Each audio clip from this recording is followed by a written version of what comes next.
Bonjour à toutes et à tous, bienvenue sur KTV Kwezi FM, le 106.9 pour un temps de parole en direct à la radio et à la télévision. Elle est avec nous, Madame le maire de Sada, Anchia Bamana, bonjour. Bonjour Patrick, bonjour à tous les auditeurs et téléspectateurs, en particulier ceux de la commune de Sada. Merci d'être avec nous, Anchia. Évidemment, on va parler de l'actualité, de votre actualité, mais deux mots sur, ça ne vous a pas échappé, ce qui s'est passé avec Ben Ali, ce terrain qui a été encore dévasté hier sous forme de vengeance. Quel regard, en tant que maire, quel regard vous portez sur ce qui s'est passé ? Le sujet est évidemment très sensible. Ouais. La justice doit faire son travail pour déterminer les coupables. Je ne souhaite pas rentrer dans cette discussion-là puisque la justice est indépendante. Mais le sujet concernant effectivement c'est la question de la légitime défense. Hein. C'est quelque chose de très sensible parce que il n'a fait que se défendre. Et ce qui s'est passé par la suite est inquiétant. Pour moi, c'est très inquiétant. Se pose la question effectivement de toutes ces personnes, notamment qu'on peut employer illégalement, les personnes qui sont en situation irrégulière. Lui, en tout cas, il n'avait pas de salarié. Hein. Ben Ali n'avait pas de salarié. Tout à fait. Mais les conséquences de l'acte sont inquiétantes. Le sujet étant très sensible, moi j'appelle à la responsabilité de tous, effectivement, parce que nous, on nous taxe, les élus, de ne pas parler avec l'État des conséquences, notamment de l'immigration irrégulière ici à Mayotte. À chaque fois qu'on évoque la question, on nous dit oui, mais la population aussi favorise cette immigration puisque nous les employons illégalement dans nos champs, dans nos maisons, raison pour laquelle, en tout cas ce qui me concerne à Sada, nous luttons pour que, notamment parce qu'il y a les champs, mais il y a aussi toute cette fonction de garderie d'enfants. On constate aussi que les familles emploient aussi beaucoup de personnes en situation irrégulière, raison pour laquelle on se bat pour que les communes s'équipent en crèche notamment, ou les différentes structures de mode de garde, pour que les familles n'aient plus recours à cet emploi illégal. C'est un vrai chantier. Raison pour laquelle on se bat à ce que toutes les communes soient équipées et il n'y a que comme ça qu'on pourrait y arriver. Anchia Bamana, on va revenir sur la visite d'Emmanuel Macron. Alors, on vous a quand même vu un peu partout avec Emmanuel Macron tout au long de cette visite. Vous l'avez suivi en permanence. Qu'est-ce qu'il faut y voir ? Il faut y voir un message politique ? Est-ce que Anchia Bamana est en train de se rapprocher un peu d'Emmanuel Macron, vu que vous présentez au municipal sans étiquette ? Donc, vous êtes un cœur à prendre. Patrick, je m'attendais à cette question. Écoutez, en tant qu'élu, ma position est très claire, quelle que soit mon étiquette politique. Quelle que soit mon étiquette politique, je me mets au service de la population, donc je me donne l'obligation de travailler avec tous les présidents qui seront à Paris, qu'ils soient de gauche, de droite, du centre. Il est de mon devoir, en tant qu'élu, pour répondre aux besoins de la population, d'installer de très bonnes relations de travail avec toutes ces présidences. Donc, ce n'est pas tous les jours qu'un président de la République vient sur notre territoire. C'était l'occasion pour moi de participer à toutes les occasions de rencontre pour lui faire part des doléances des Mahorais.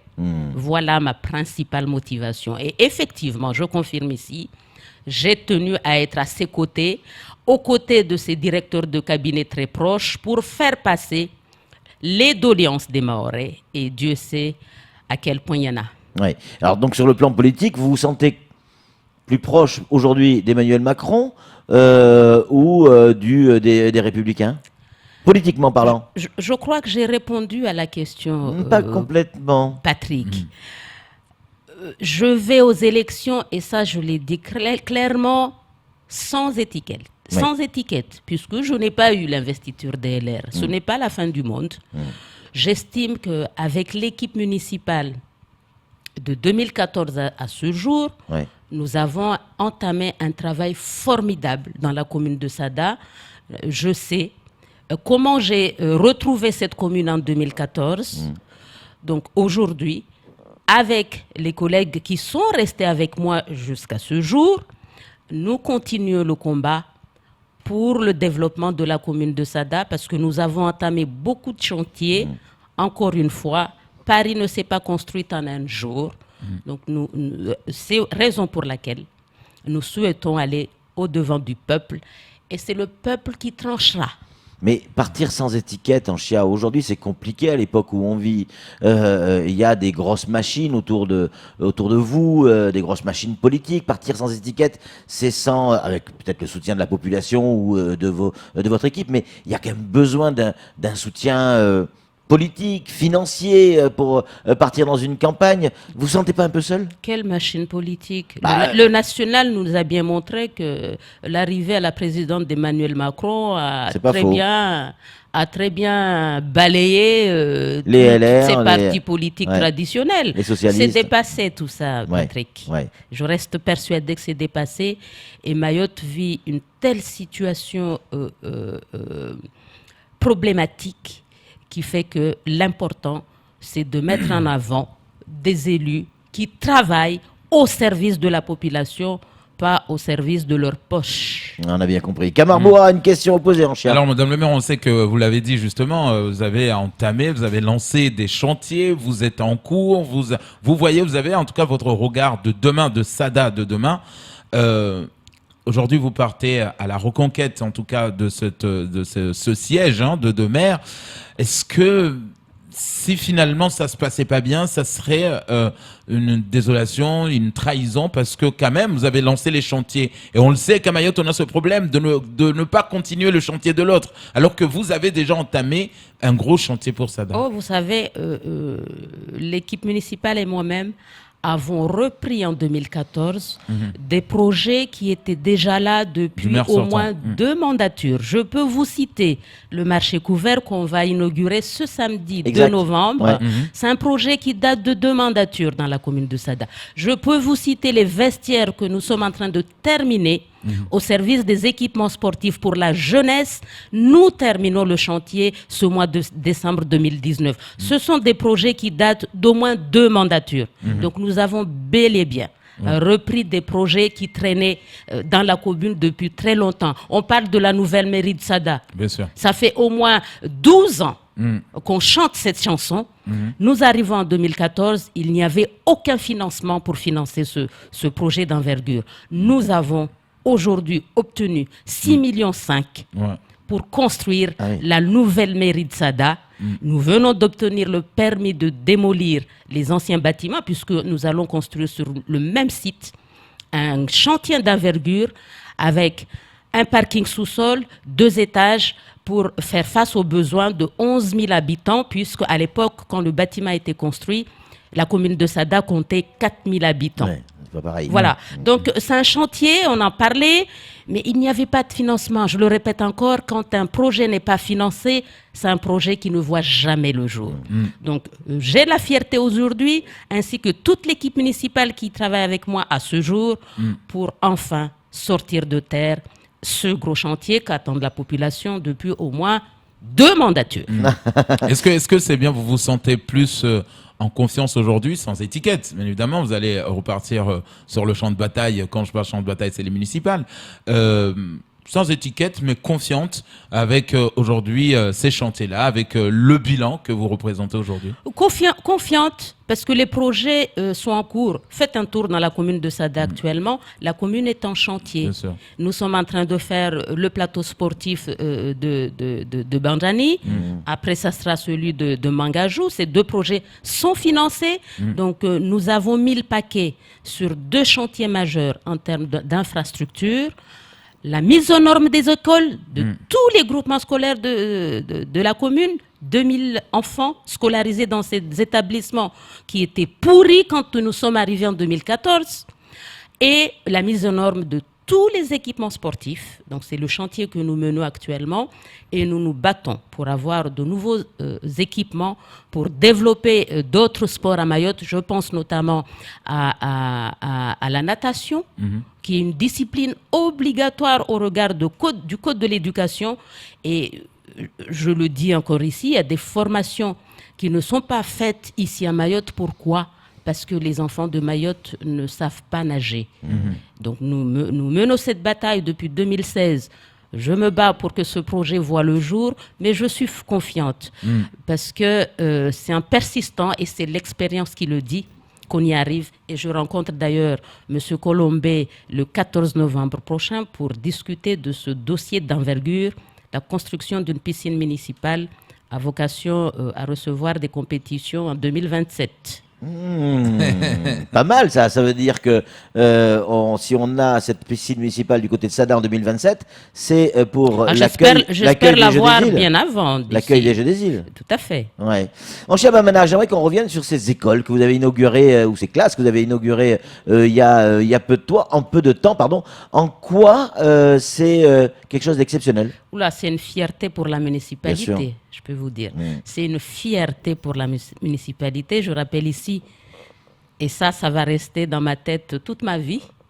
Quand je suis arrivée en 2014 à la mairie de Sada, 15 jours plus tard, j'ai eu à déplorer un bâtiment dont le plafond s'était effondré dans la salle un samedi matin. Donc nous nous battons pour que tous les établissements scolaires de la commune de Sada soient rénovés, mis aux normes, pour que les enfants puissent être scolarisés dans des conditions réglementaires. Donc, lundi dernier, c'était avant-hier. Avant-hier, donc après les semaines de vacances scolaires, nous avons pu rapatrier les 200 élèves. Donc il y a 206 élèves qui ont intégré cet établissement flambant neuf. C'est une grosse rénovation qui a coûté 550 000 euros et qui a accueilli lundi dernier 206 élèves. Et c'est vraiment une fierté de voir que l'école est neuve.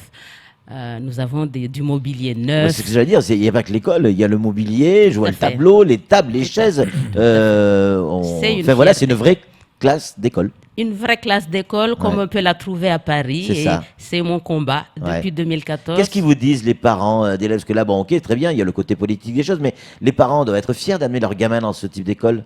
Évidemment. Qu'est-ce qu'ils vous disent? Évidemment.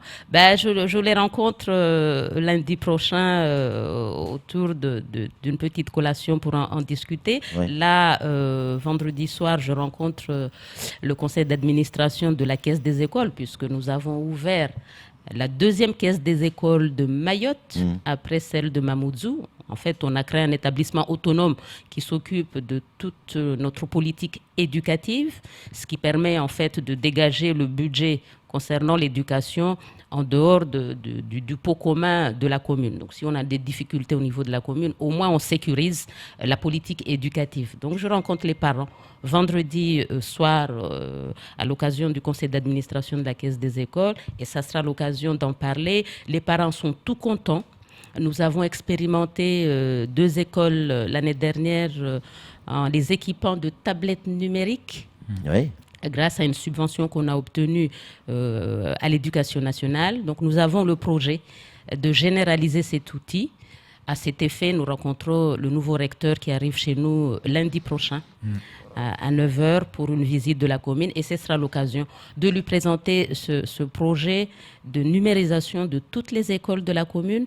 Là encore, nous avons vu la satisfaction des parents qui n'ont pas toujours les moyens. Mayotte, 84% de la population vit sous le seuil de pauvreté. Mettre à disposition ces outils à l'école, c'est vraiment faire de l'égalité sociale. Et ça, les parents nous le disent. Sans cette action collective au sein des écoles, beaucoup de parents ne pourraient pas offrir cet outil à leurs enfants. Et pour nous, au niveau de la municipalité, je peux vous assurer que c'est une réelle satisfaction. Donc, à la population d'en juger en mars 2020. Camar, pardon. Lors des grandes marées récemment, donc il y a 2 semaines, 3 semaines, vous aviez pris la décision de fermer l'école maternelle en bas du lycée de Sada.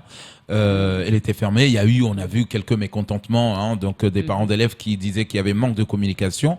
Mais au-delà de cela, Madame le maire, est-ce que dans vos projets à venir, cette école est tout près de la flotte, donc de la mer, est-ce que vous prévoyez d'accentuer la sécurité ou l'idéal serait complètement de déplacer cette école.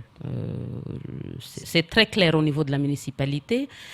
sachant que nous avons une grosse problématique dans la commune de Sada d'avoir du foncier. Donc nous entamons actuellement des réflexions avec le département qui a la majeure partie du foncier de la commune pour qu'on puisse déplacer des quartiers à l'occasion donc d'un projet d'envergure que nous menons, un projet qu'on a trouvé là en 2014. Ça s'appelait à l'époque le projet de RHI Kuchuzatsini. En fait, c'est une opération que nous avons transformée en opération cœur de ville et aménagement du front de mer de Sada. L'idée, c'est d'ouvrir la ville de Sada côté front de mer. Côté front de mer, parce qu'actuellement, la ville a tourné le dos à la mer. Donc l'idée, c'est de décaser tout ce beau monde qui habite sur le front de mer, donc chercher d'autres fonciers. C'est un chantier que nous menons actuellement avec l'établissement public foncier. Nous avons déjà eu, au mois de juillet dernier, un débat public sur la place publique à Sada pour expliquer à la population ce projet d'envergure et qui va complètement reconfigurer la physionomie du centre-ville de la commune. Donc, ce serait une rue commerciale dans le front de mer, une rue commerciale avec des magasins, avec des bureaux. Tout à fait, des rues piétonnes, favoriser vraiment tout ce qui est rue piétonne, désenclaver la ville, moderniser la vieille ville. Il n'y a pas d'autre solution. On ne peut pas remodeler ce cœur de ville si nous ne déplaçons pas la population. La population est parfaitement consciente, on en parle clairement. Alors, il y a la montée des eaux actuellement, en vue de l'actualité sismique. Donc, nous devons accélérer ce projet pour trouver d'autres fonciers. Donc, l'école rentre parfaitement dans cette optique-là. Dernière question, parce qu'il est déjà 7h57 en Chia. Une question d'un auditeur. Est-ce que vous avez pu discuter les yeux dans les yeux avec le président de la République? Et si oui, qu'est-ce qu'il vous a dit? La parole présidentielle. Alors, on a discuté, je n'ai pas été toute seule à discuter avec lui, puisqu'on a eu l'occasion d'échanger avec lui lors du déjeuner. Donc, tous les maires ont pu s'exprimer, on s'était partagé les sujets. Moi, personnellement, j'ai pu l'interpeller sur... alors, on parle de plan de convergence, beaucoup d'argent qui arrive à Mayotte, c'est très bien. Seulement, comme je le dis toujours, quand nous présentons les projets aux financeurs, aux détenteurs de ces fonds, pour financer les projets, à chaque fois on nous dit faites des priorités parce que vous en avez trop. J'ai déjà entendu ces propos à plusieurs reprises. Alors moi je ne comprends pas qu'à chaque fin d'année, au mois de décembre, on dit l'argent retourne à Paris alors que nos projets sont là, physiquement faits, bouclés, qu'on peut les démarrer tout de suite et on nous impose de faire des priorités parce qu'il y en a trop. Bon, donc maintenant, il faut vraiment faire en sorte à ce qu'effectivement, on puisse financer réellement les projets. Mais qu'on nous refuse de financer un projet, par exemple, la piscine municipale, un projet qui coûte 4 millions d'euros, mais on a besoin de 2 millions d'euros pour faire la voirie, pour accéder au site. Oui. On nous reproche que oui, le projet est passé de 4 millions à 6 millions, mais on a besoin de ces 2 millions pour faire la voirie. Nous avons une grosse problématique de voirie ici à Mayotte, donc on ne peut pas nous refuser des projets comme ça. Voilà, donc j'ai pu discuter avec le président sur la question de la difficulté à écouler les factures des entreprises au niveau de la trésorerie municipale. La trésorerie municipale n'a pas suffisamment de moyens humains pour faire face aux travaux des 17 communes, des intercommunalités, des travaux de l'État, des travaux du département. Donc, il faut augmenter les moyens de la trésorerie municipale pour qu'on puisse payer les entreprises. Parce que si on ne paye pas les entreprises, on les met en difficulté. Donc, c'est un sujet majeur ici. Ça fait déjà 5 ans qu'on en parle et j'ai pu m'entretenir avec lui sur ce sujet. Deuxième sujet, en tant que présidente du comité de l'eau et de la biodiversité, je l'ai interpellé sur la question de l'environnement, de la fragilité de notre biodiversité ici au regard de la pression démographique. Nous connaissons le sujet, la rareté de l'eau, le squattage des rivières, l'érosion et puis notre lagon qui est très menacé si on n'arrive pas à gérer ces déchets de manière efficace, notamment la question des manques de filières pour sortir ou traiter sur place les macro-déchets, je pense aux carcasses de voitures, c'est en route tout ça. Voilà, donc ce sont des chantiers et il a entendu notre message sur la question environnementale ici. Merci beaucoup Anchia Bamana d'être venu et d'avoir répondu à toutes nos questions. Merci à vous. C'est tout pour ce temps de parole. Tout de suite, la suite de nos programmes.